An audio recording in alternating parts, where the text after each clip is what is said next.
હવે આપણે સ્વાધ્યાય 11.2 માં આગળના પ્રશ્નો જોઈએ. તો પ્રશ્ન 14, રેખાઓ સદિશ r બરાબર સદિશ i cap plus 2j cap plus k cap plus lambda i cap minus j plus k cap અને બીજી રેખા સદિશ r બરાબર 2i cap minus j cap minus k cap plus mu into 2i cap plus j cap plus 2k cap. આ બે રેખા વચ્ચેનું લઘુત્તમ અંતર અર્થાત લંબ અંતર મેળવવું છે. તો સૌથી પહેલા પહેલી રેખા પરનું બિંદુ જેને આપણે a1 કહીએ તો એના ઘટકો છે 1, 2 અને 1 એટલે આ સદિશ a1. આ રેખાની દિશાનો સદિશ છે b1, એના ઘટક 1, -1 અને 1 લઈએ તો આ સદિશ b1. એ જ રીતે બીજી રેખા છે એના પરનું બિંદુ જેને સદિશ a2 કહીએ એના ઘટક 2, -1 અને -1 આ સદિશ a2.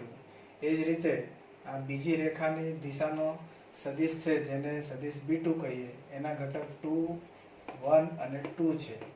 આ રીતે a1, a2 અને b1, b2 મેળવ્યા બાદ a2 માંથી a1 બાદ કરીએ તો 2 - 1 1 થશે, -1 - 2 એટલે -3 થાય, -1 અને -1 બરાબર -2.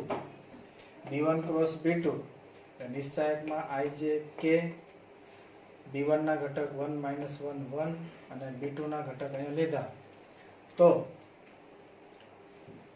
i માટે આપણે મેળવીએ -2 અને -1 i કેપ, j નો ઘટક અહીં માઈનસ લેવાનો એનું મૂલ્ય 2 અને -2 j કેપ પ્લસ k માટે આપણે 1 પ્લસ 2 લઈએ k કેપ તો આનું મૂલ્ય થશે -3i કેપ, આનું મૂલ્ય થઈ જાય 0 પ્લસ 3k કેપ માટે તેના ઘટકો -3, 0 અને 3. 0 પ્લસ માઇનસ ફેર ના પડે એનું મૂલ્ય શૂન્ય નથી માટે એનો માનાંક લઈએ તો -3 નો વર્ગ 9, 0 નો વર્ગ 0 અને 3 નો વર્ગ 9 18 થાય. 18 ના અવયવ 9 દુ 18 એટલે 3√2. આમ સદિશ a2 - a1 અને આ જે b1 ક્રોસ b2 છે એ બેનો ડોટ ગુણાકાર લઈએ તો -3, 0 અને -6 એનું મૂલ્ય -9 થાય. તો અહીં આપણે જોયું હતું કે b1 ક્રોસ b2 શૂન્ય બાર નથી તો એનું મૂલ્ય શૂન્ય સદિશ ન હોય તો રેખાઓ સમાંતર નથી. એનો મતલબ કે રેખાઓ વિષમતલીય કે સમતલીય હોય તો વિષમતલીય રેખા વચ્ચેનું લઘુત્તમ અંતર માનાંકમાં a2 - a1 dot b1 cross b2 upon mod b1 cross b2. તો a2 - a1 dot b1 cross b2 આપણે મેળવ્યા -9 એનો માનાંક થાય 9, મોડ b1 ક્રોસ b2 આપણે મેળવ્યા 3√2 તો એ 3 તારીખ 9 કેન્સલ એટલે 3/√2. આમ બે વિષમતલીય રેખા વચ્ચેનું અંતર 3√2 મળે છે. સ્વાધ્યાયનો આગળનો પ્રશ્ન 15મો જોઈએ. તો આ પ્રથમ રેખા અને બીજી રેખા આપણને આપેલી છે. બંને રેખાઓ છે કાર્તેશીય સ્વરૂપમાં છે. 14મા પ્રશ્નમાં રેખા જે હતી એ આપણને સદિશ સ્વરૂપમાં આપેલી હતી. તો પહેલી રેખા છે પ્રમાણિત સ્વરૂપમાં નથી એટલે x + 1 છે અને આપણે ગોઠવીએ x - -1 અપન 7. બીજી રેખા y પ્લસ છે એટલે એને માઇનસ ઇન્ટુ -1 અપન -6. ત્રીજી રેખામાં પ્લસ છે તો z માઇનસ ઇન્ટુ -1 અપન 1 જેને આપણે રેખા L કીધી છે. બીજી રેખા એને m લઈએ એ પ્રમાણિત સ્વરૂપમાં છે જ, વચ્ચે માઇનસ હોવું જોઈએ, બધાયમાં માઇનસ છે એટલે એનું પ્રમાણિત સ્વરૂપ છે.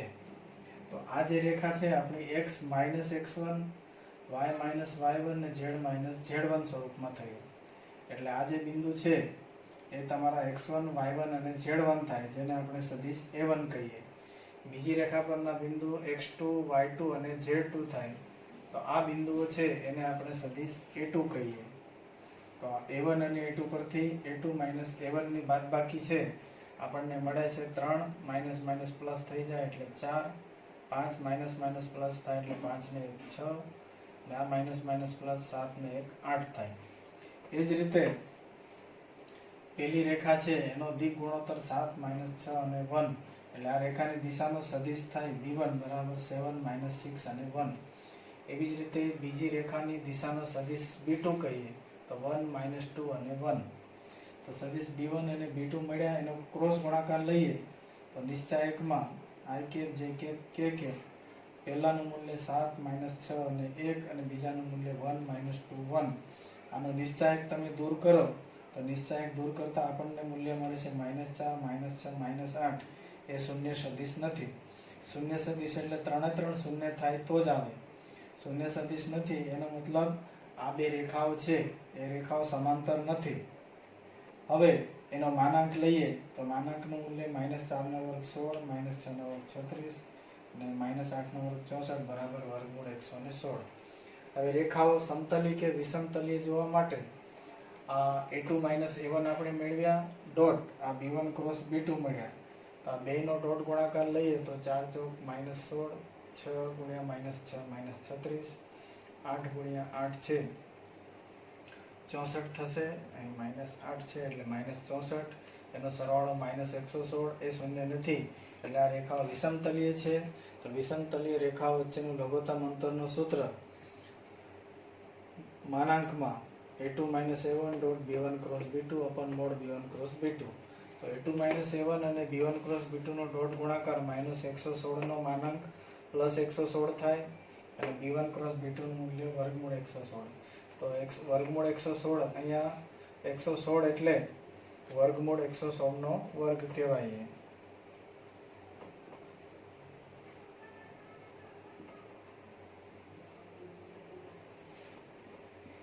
એક વર્ગમૂળ 116 કેન્સલ થાય એટલે મૂલ્ય આવશે વર્ગમૂળ 116, જે 29 ગુણ્યા 4 કરીએ તો 4 નું વર્ગમૂળ 2 અને √29. સ્વાધ્યાયનો પ્રશ્ન 16 છે એ 14 અને 15માં પ્રશ્ન જેવો છે, તમારે જાતે ગણવાનો છે. 17મો પ્રશ્ન જોઈએ.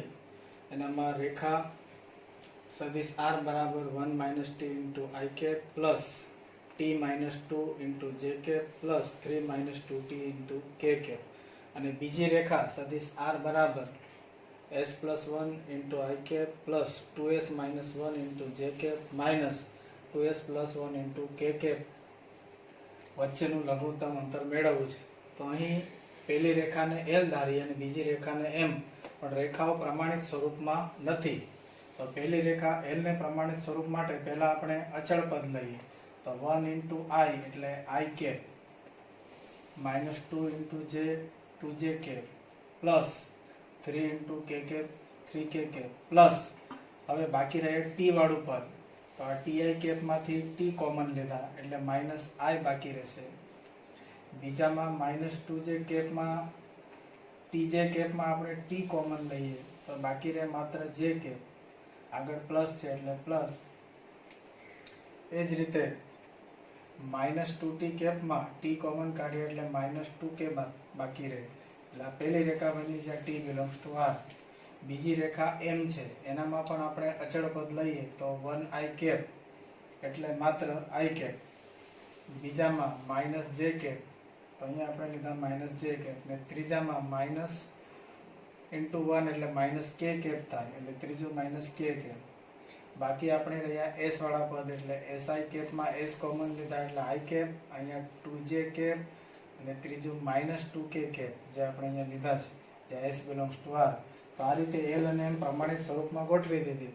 તો પહેલી રેખા પરનું બિંદુ સદિશ a1 1 -2 અને 3 એના ઘટક મળે અને બીજી રેખા પરનું બિંદુ 1 -1 અને -1 એ સદિશ a2 ના ઘટક છે.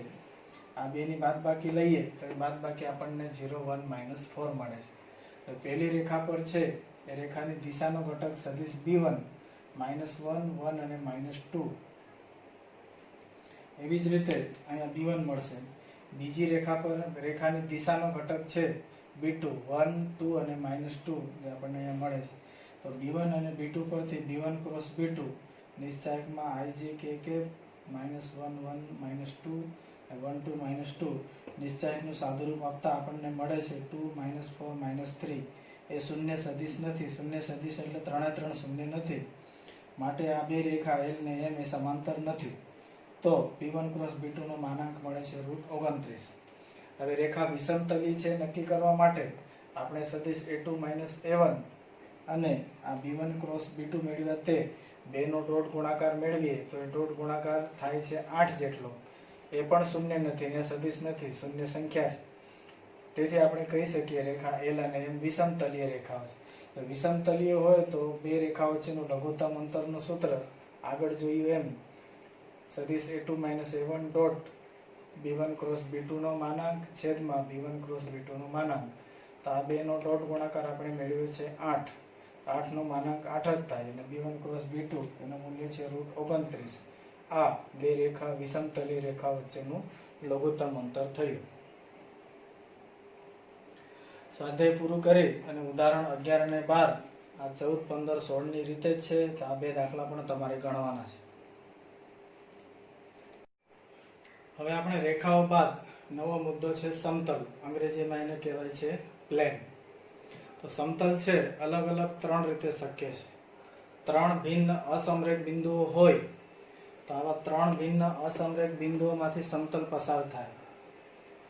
બે રેખાઓ આવી રીતે એકબીજાને છેદતી હોય તો આ છેદતી રેખાઓમાંથી પણ એક સમતલ પસાર થાય. તથા રેખા અને સમતલનો અભિલંબ બે વચ્ચેનું અંતર આપેલું હોય તો પણ સમતલનું સમીકરણ મેળવી શકાય. ચોથું, બે સમાંતર રેખાઓમાંથી પણ પસાર થતું સમતલ મળે. તો તે આધારે આપણે સૌપ્રથમ જોઈએ અભિલંબ કોને કહેવાય. અભિલંબને અંગ્રેજીમાં નોર્મલ કહેવાય છે. તો અહીં આપણે બે રેખાઓ લીધી છે L અને M. રેખા L ની દિશાનું સદિશ છે B1 અને M ની દિશાનું સદિશ છે B2 અને આ સમતલ પાય છે. તો સમતલમાં આવી રીતે અસંખ્ય રેખાઓ હોય આડી ઊભી. આવી દરેક રેખાને લંબ હોય તેવી રેખાની દિશામાં જે સદિશ આવે એ સદિશને સમતલનો અભિલંબ કહેવાય. જે આપણને બે રેખાઓ માટે મેળવવું હોય તો બંનેની દિશાનો ક્રોસ ગુણાકાર કરવાથી એ આપણને અભિલંબ મળે. તમે સામાન્ય રીતે વિચારો તો હથેળી સમતલ હોય તો હથેળીની આવી દરેક રેખાને આવી જે ઊભી રેખા આવે એ ઊભી રેખા છે એને જ સમતલનો અભિલંબ કહેવાય.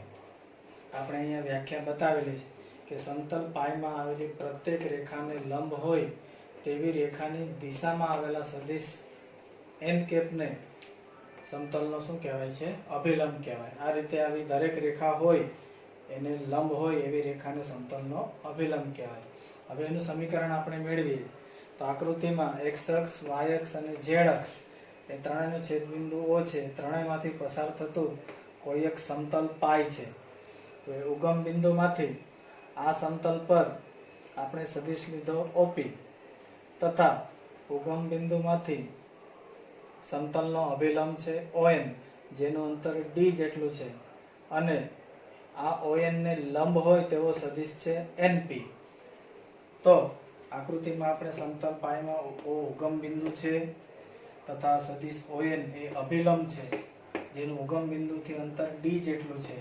તો આ n કેપ છે એ એકમ અભિલંબ છે જેનું મૂલ્ય 1 થાય. તો D × 1 એટલે અંતર D જેટલું થાય. સદિશ OP છે જેનો સ્થાન સદિશ આપણે લીધો છે સદિશ R. અહીં ON પર NP અભિલંબ છે એટલે ON અને NP નો ડોટ ગુણાકાર 0 થાય. અહીં ON આપણે અચળ રાખીએ તો NP બરાબર આ ત્રિકોણની આકૃતિ પરથી NP બરાબર સદિશ OP - ON મળે.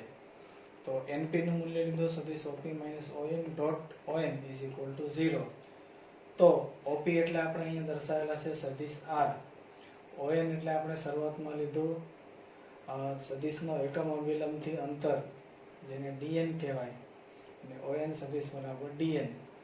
માટે આ dn છે જ્યાં d છે એ ધન મૂલ્ય હોવું એને d ન દર્શાવો તો ચાલે તો માત્ર n કેપ દર્શાવી શકાય. તો r dot n cap minus n dot n cap square into d આનું મૂલ્ય થશે જેનું મૂલ્ય 1 થતું હોવાથી માત્ર માઇનસ d ને સામે લીધા d થાય.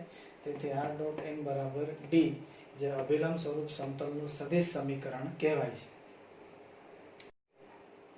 સમતલનું આપણે અભિલંબ સ્વરૂપ સદિશ સ્વરૂપ સમીકરણ જોયું r ડોટ n કેપ બરાબર d. આ સમીકરણમાં સદિશ r બરાબર xi cap plus yj cap plus zk cap અને સદિશ n કેપ બરાબર li cap plus mj cap plus nk cap લઈએ જ્યાં l બરાબર cos આલ્ફા, m બરાબર cos બીટા અને n બરાબર cos ગામા અર્થાત આપેલો સદિશ ત્રણેય અક્ષો સાથે આલ્ફા, બીટા અને ગેમા ખૂણા બનાવે છે. હવે r ની અને n ની કિંમત આપણે લઈએ તો r અહીંથી x, y, z અને n ની કિંમત l, m, n.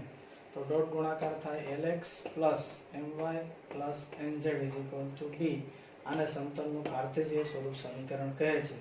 ઘણીવાર n ને li, mj અને nk ને બદલે જો abc હોય તો આ જ સમીકરણ ax by cz બરાબર d સ્વરૂપમાં પણ લખી શકાય. એને પણ સમતલનું કાર્ટેશિયન સ્વરૂપ સમીકરણ કહે છે.